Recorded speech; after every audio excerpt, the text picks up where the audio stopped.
The Center for Innovation and Technology is offering you a golden opportunity to speak directly to your market at an affordable price. We also offer media training workshops, live streaming, documentary production, and events management. Get in touch with us today on the following numbers: +263 867 711 0290 or 0718 100 235. Don't forget to subscribe to our social media platforms. Like our Facebook page, Center for Innovation and Technology. Follow us on Twitter @SiteZW. And you can also check out our website, www.site.org.zw.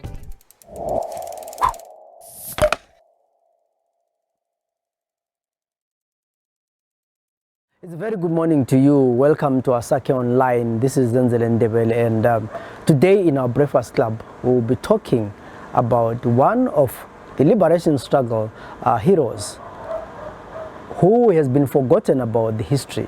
As I tried to research about this man, I found that there was less that was said about him, and there's very little that you can find that actually tells you the story of Mrs Dube, popularly known as Donkey.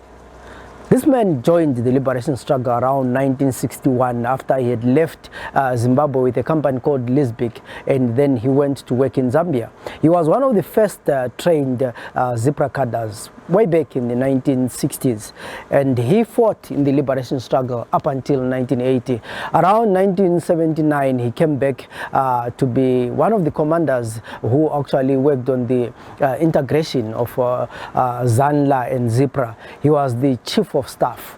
And what is interesting about this man is that he left before his son was born, but his son actually went to the liberation struggles where in 1977 fought alongside his father, but he didn't know him and only met his father after independence. He was killed by the current regime or the ZANU-PF government in 1982 during the arms catch saga. The story, the official story that the family was told was that he hanged himself in a prison cell in Gwanda. However, family says he was arrested because they suspected that he was keeping some of the zebra arms. He was beaten up. He was actually, dragged, tied on a Land Rover, behind the Land Rover, and dragged to his death. Then later on, they were told that he died in prison. His family received nothing from the government. We managed to track down his widow a few days ago, and we talked to her, and she told us the painful story of how she has managed to raise her kids without the support of anyone. This is the man who actually fought the liberation struggle, who deserved to be respected, who deserved to also get the pension that was paid to other people, actually to get his children benefiting from the 50,000 that was paid to all veterans and the subsequent pensions that were paid to other war veterans. But there's nothing that came out of the family. And the family is actually yet to receive that money. So this is just one of the so many stories that we always hear about of the people who go to the liberation struggle, sacrifice their lives, but they are not recognized. But also it is painful that a man who fought all these years against Smith government survived the liberation struggle only to be killed by an independent Zimbabwe because they claimed that he had arms catch or some story like that. So there are many of these people, and in the next days and the next weeks we'll be actually looking for them and trying to understand their stories. If you also know any family member, anyone whose story has not been told but participated a lot in the liberation struggle, don't hesitate to get in touch with us and we'll profile our heroes.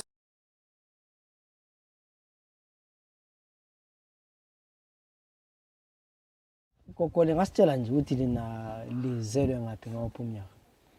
Mina ngizwele ngo-1933 ezalile eGwanda eMatshetshe komzimba. Lakhulela khona? Akhulela khona yini. Ngesikhathi sene selizala phela bekuyisikhathi samakhiwa. Ibinjani impilo yakho? Hayi, impilo ibinhle. Noma sendihlakaniphile kwakungela lutho oluhluphayo. Njengoba ngize ngakhula ngathutha nje sengisiya kwenda lami sengivele sengikhulile, kodwa kwakungela nto ehluphayo mntana. Kwakungela hlupho. izinto zonke nje inkomo ufuyile uchago lwalukhona kulinywe emasimini silezi phala kwakungelanto okuthiwa siyalamba njengakhathesi odla ukudla ukhangele emgwaqweni hayi impilo thina saphila ngempilo ebusisiwe kaNkulunkulu hatshi khathesi ukuphila kwakhathesi kunzima sinje singogogo awusakwazi ukuzenzela susidla ukhangele bona bebhasini nxa bengathumezanga uyabulawa indlala iluhlupho esesilalo silubona luntshintshe kakhulu ngesikhathi leso lali iziphilela nje sasiziphilela kuhle ufuya inkukhu imbuzi omama thina sikhula babelembuzi zabo umama lenkomo yakhe yayithiwa ngumanga ngembuzi yazithengele ngokuthunga kwakungela hlupho sivile kulinywa kunje ngayo inkomo thina sisakhula ngazi kangene emahlangeni ngoba ngayizulu ngoJuni linile kuluhlaze kwezindawo lapha endaweni ezingamaxhapho zawafica kulokho kuluhlaza hayi thina sengikubona nje ukuthi sasisiza ubuhlungu isikhathi nxa sasiye esikolo ngoba sasingela tenisi sihamba ngenyawo umqando ngesikhathi somqando awufica ungamatshe emanzini lapha elicapha khona but sasichapha sikungela ndaba khona ukuthi umntwana kala jesi kwathini naye asihamba thina esikolo so ubaba uDube lapha lahlangana laye uDube sahlangana koBulawayo lapha esahlangana khona la selesebenza koBulawayo ngase ngisebenze esibhedlela sasithiwa iWhitehall Nursing Home Whitehall Nursing Home okay lapha ngisebenza khona so la sebenze kwesikhathi singanani lapha ngasebenza kweminyaka engu7 ngasebenza kweminyaka engu7 kusuka kwami senthathwa nguDube so naliyende nini ngo55 mbona ngo50 uDube besebenza etown lapha uDube besebenza ethiwa kuseLibix okay lapha esebenza khona so usuke nini sesithi uyastolta wasuka eZambia then usuke eLibix lapho wasesiyawa esehlukana lo msebenzi wakhe eLibix lo kwakusese sokuseZambia eLivingstone lapha asuka ke seCMP so bamsusa lapha wasebenza eLivingstone wayesebenzele eLivingstone isikhathi seroad ze-federation leso wasesuka ke lapho seCMP so lina walibikela ukuthi hayi inkosikazi sengicabanga ukuthi ngiyempini kumbe ngaza ke ngithi wambikela mntanami ngoba wabuya esethunywe vele sesuka khona okhanya ukuthi labo oziyaphapha labo tshikele mangumbe sebebonakala ukuthi badini basebemthuma ukuthi azobathathela into zabe ezazisele koBulawayo ukuthi izinto banaya ngisazi yikho ukuthi sengikwazi ukuthi suhamba sikasekho ekhaya kwakuwuphi umnyaka lapho umbonani kwakungu65 ngaphambanisa so yena usuke ngabo 61 siya eZambia then ngabo so wayebuya kodwa ngakajoin impi wayebuya yena wayebuya qo wangahlala ebuya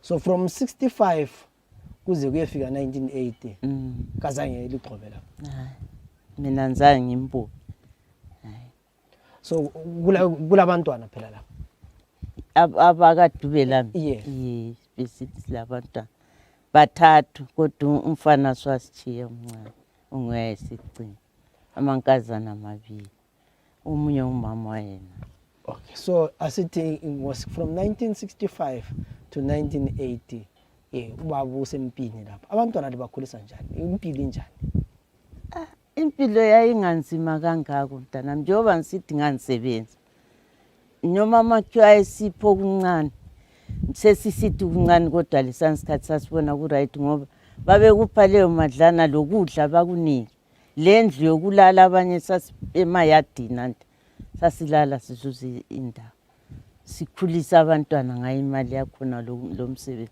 ngekupheleni kwenyanga uyaphiwa impuphu uphiwa amajemu uhambise abantwana impilo esasiyiphila kodwa kwakunganzima njengakhathesi. Hayi. Kwakunganzima. So lenelisa ngesikhathi senu ukuthi abantwana beyondliwe befunde into ezinjalo. Ngayenelisa sibi. Ngingumama ngedwa ngabafundisa. So njengoba lalo sizwa ukuthi hayi kuyalwiwa empini abantu bayafana nabo kwakuliphatha njani? Ngakutshela mntanami ukuthi wawusiza ubuhlungu. Sasicakile omama sihlala sibopha amabhande. Ngoba nxa wawusizwa ukuthi kufa bangaka lo wakho wambalela khona ukuthi la ufe khona. Wawungakwazi ukuthi ungambone ephenduka ngesikhathi eside kangaka. Kodwa ngentando yenkosi ngambona uDube ebuya. Kazange abuye futhi evele empini angidinge mina. Kumbe edorobheni sizwa ukuthi angisedorobheni hayi. Wahamba ekhaya lapho engizalwa khona. Wathi kumama ngoyesese mama senilanda abantu abamsembuyi. So ngesikhathi sempini kwakungena ncwadi ebhalwayo kwakungena isibhala incwadi libuza ukuthi abantwana abanjani. Uzabhalelwa ngaphi mntanami kwakungela ncwadi. Noma besibalela ukuthi uDube ethi ngangihamba ngizefika endani zenyama endlovu lapha wayengeka kudinga wawungeka umboni. Hayi ngesikhathi sempilo ababe sempini sasivele singabonani singazwanani ngingazi abanye ngoba nti izinto ziyachiya. So asikhulumeni ngoseku 1980 lapha lizwa kuthiwa ilizwe likhululekile linaye njengomuntu wayelo mkakho wayesempini waliphatha njani ukuzwa kuthiwa abantu sebebuya wasempini? Ngaqala ngazi ubuhlungu ngoba ngangakambono wami. Kwathi kwaba lo mhlangano khona phana eBarberfield abanye bethaba bebabona baba. Hayi mina sasehla ngoba kwakungekho ledo wayihambe. Ngase ngincedwa ngomunye umama. Wathi hayi mina ngizwile ukuthi umkakho ubuyile useHarare. Kuthiwa bazabuya khonapho sambona. Ngalinda kunjalo ke. Lo mntwana lwayekhonale ngangakamboni. La ngaze ngambona sengisekhaya sembuyela kumama esembizile ukuthi buya ngapha umkakho ubuyile ufikile lapha ekhaya. Asifuni ukuthi libonane edorobheni ngapho buyane ekhaya. So lali lo mntwana wayehamba empini. Iye umfana isicino sene swayemthiye engambonanga lokuthi uzele. Kodwa ujaha lo wazalwa laye wahamba empini. Ye. Wahambele eminyaka mingaki? Wahambele 16. Wahambele 16. So la kodwa yena wafika ngale empini wambona ubaba wakhe.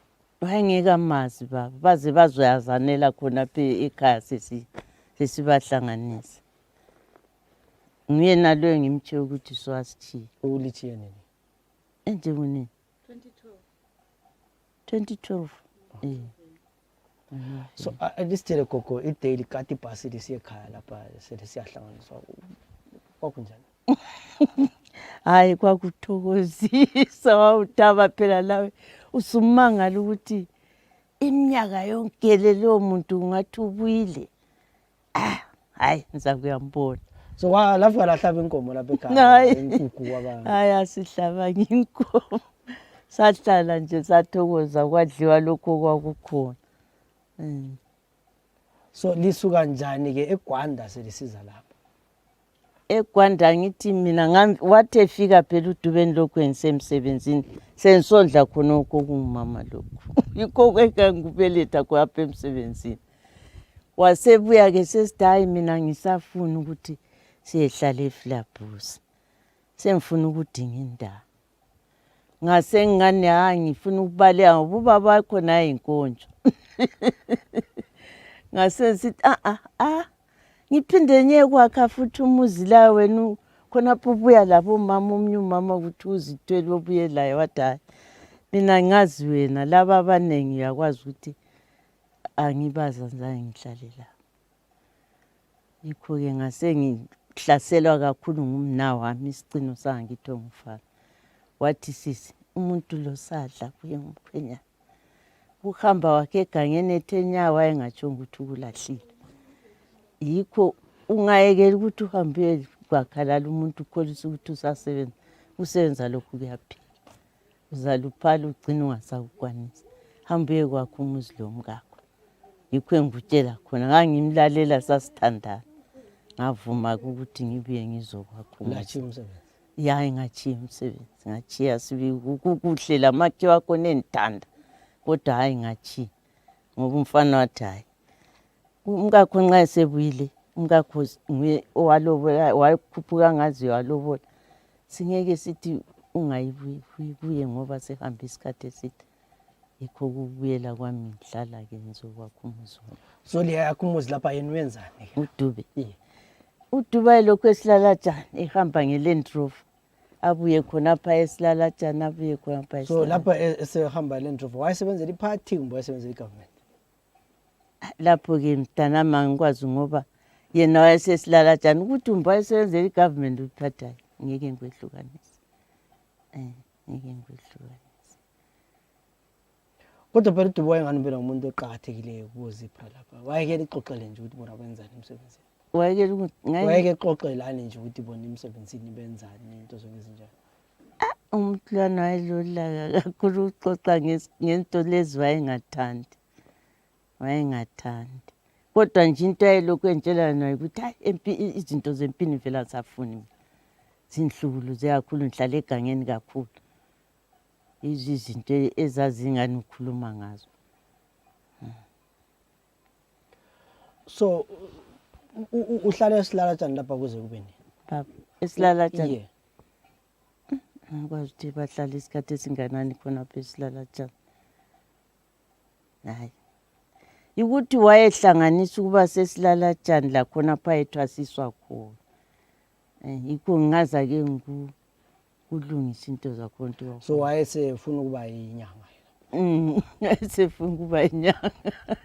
So ekubuyeni kwakhe lapha evela empini wayesivele sebuye eselapha kumbe kwakuvele kusemulini.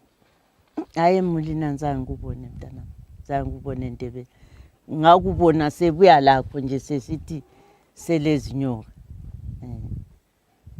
Yikho anzange ngikwazi ukuthi usetshenzwa njani. Futhi efika la leyo ndaba mina ngamvele ngumuntu okhonzayo. Wangani ubone ngana ngikuzwisisa ngazabe sathanda ukuntshela into zakhona. Lina la kwakuliphatha njani khona? Kwakungangihlukuluzi kangako ngoba ntu wayeyinto ethi kuye uyayizwa ngangeke ngimlahlele khona. Hayi. Awuzange kungihlukuluze kangako. So ukutshona kwakhe kuhamba njani? Ukutshona kwakhe mntanami antu wayekhona lift lapho sesilalatshana. Kwathiwa usebotshiwe kubonakala izikhali. Sebotshiwe kubonakala izikhali ubonakala baba. Uyuphi umnyaka lo? 82. Ubonakale bemthwele ngeLand Rover sebesiye eGwala. Kwazwakala ukuthi wasefile. Kwavuke kusene ku-radio sokuthiwa usefile. Sezwa nge-radio nje ikhuluma ukuthi umuntu onjalo kasekho. So lina lihlezi lapha likuzwa ku-radio. Kuliphatha njani? Kwambulala kakhulu kwanthatha iminyaka ngigula mntana.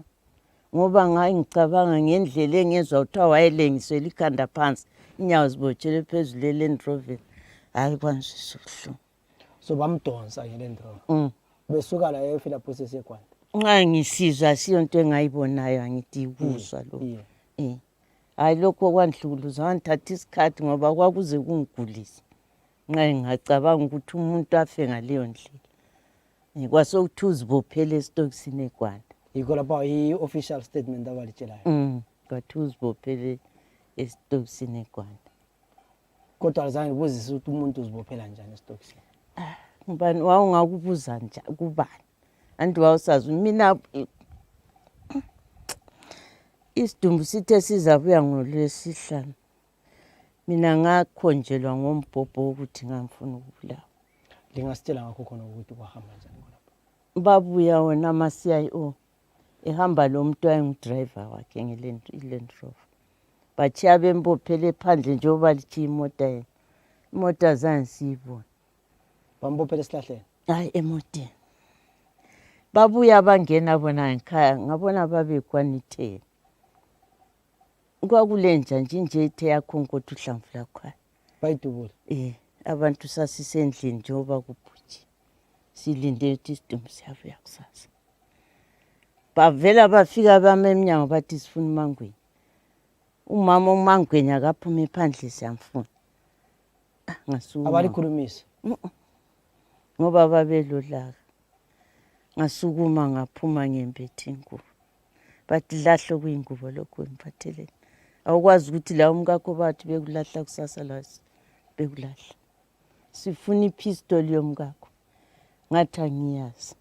Bangihlaba ngombhobho khona. Bengenisa endlini enkulu bengikhipha ulana ukuthi bayidinga le pistol. Basearcha baguduza zonke izinto. Impahla zakhe, ingubo, amagqoko zakhe zempini. Bathatha isifuna ipistol ngathi ayangiyazi. Ngibone ngani ulaka lwabo bantu abamzakhuluma into. Bayenzwa ukuthi lapha bafica abantwana bephandle lapha nababepheka. Kuchuthi omkhulu wabo wakhangela inkazana wayifuna. Wasededisa ulaka waselokhu ekhuza laba abantu. Hayi sambeni lapha siyaze sidutshule khandani kusezintabeni. Abantwana ngesebesala besithi uthi hayi umuntu lubesekhulumisana lathi ngalendlela. Yikho kwenze mama kwangani ulaka luyadeda. Ngoba ababebuye belolaka olumangalisa. So lina ngemva kokuthi lizwile ku radio lapho ukuthi ubaba akasekho. Babuya yini bazolitshela bona? Hayi abasanga babuye ngahlala khona bangalinda. Kwabuya umna wakhe esuka edorobheni. Wazositshela lo mama zala wayesesekhona. So isidumbu sibuya lobani ke? Isidumbu sahamba sathathwa yibo ubhuti umne wabo wayesesekhona. Yiba bahamba basithatha eGwanda. Bebuya laso ngapha. So akula postmortem okwenziwayo akubhalwa lutho. Hayi ikhona i-death certificate yakhe ibhaliwe ukuthi wazibophela. Wazibophele eGwanda. Ikhona. So nje umuntu wayehamba empini sekulingcwabile sekuphelile lapha uhulumende kabuyi kini ethi awuba abantu wayesempini nasi pension. Njengoba anti bamnika icala ukuthi wayegcina izikhali kungani umuntu wayefuna uhlamukela uhulumende. Into enjalo ngabantu ngamazipra labantu bezapho balwela ilizwe balwa kodwa abazuzanga abaningi abazuzanga. Mina njengomkami uhamba isikhathi eside empini yiba abaqalisa impi. Kodwa kulalutho olwabuyela umntwana umbubani. Hayi ngenxa khonokho nje kuphela. Labona abakhona ezikhundleni isikhathi esiningi kwesinye ungathi laba sebenamathele kulaba ababusayo. Ungathi uyakhuluma ngokuthi wabulawa abafuni ukuza ukuthi hayi umuntu omubi lo kadayi wazanga yenze lutho. So kuyafika isikhathi lapho ukuthi ama-veteran wona senikwa izimali lazama yini nani ukuthi lihambe kona ngaleliyo dayi ubaba wayeliwovetilayo kulabantwana? Iye ngahamba sibili besenzela lapha neluveve ngahamba. Basebesithi sokulungile sesibhalile sesizafaka imali yakho ku-account wahlala kunjalo kuzovela namhlanje. Ayibuya imali yakho? Alizange lizama ukuthi liyalandelela? Hayi mina ngokwami ngavele sokundayile kwangani abantwana umama walo nguyozama kungani uyalandelela. Ubaba sehambile lapha impilo iba njani ma? Impilo yabanzima. Kwaba lula nje ngoba ubaba wathi izifuyo zikhona. Wayevele sethengile inkomo seziningi. Ngasala ke ngagcina zona inkomo ngiphila khonapho lokulima. Sengikhulisa abazulu ngoba nina basebekhulile.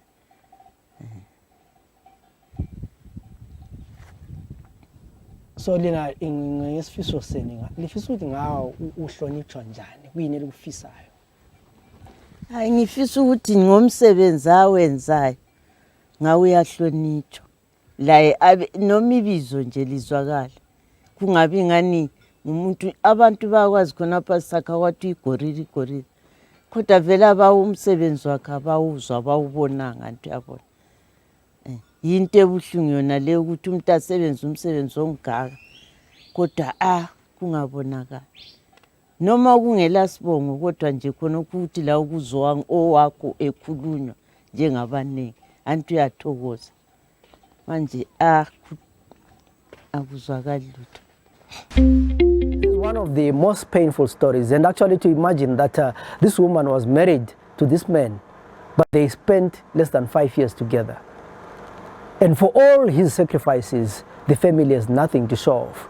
I think this government still needs to do a lot to compensate those who fought the liberation struggle. Not only financially, but sometimes recognition is also necessary. But there are times where I also think that ZIPRA could have done much better, even ZAPU, to actually profile some of these heroes and actually give them, you know, a bit of recognition. I still think that ZAPU and ZIPRA still need to come together, compile a list of some of these heroes and actually find a way of honoring them. It's not too late. We don't have to wait for people to die to start talking about them. I think these parties that are involved actually need to start documenting their history, because it is very important for the future of generations to come, so that they can read and understand what happens. We still read about Hitler, we still read about Napoleon and many other, you know, European heroes, because someone documented it. And if we don't document our history, with time there'll be no one to tell these stories, and these stories will just disappear.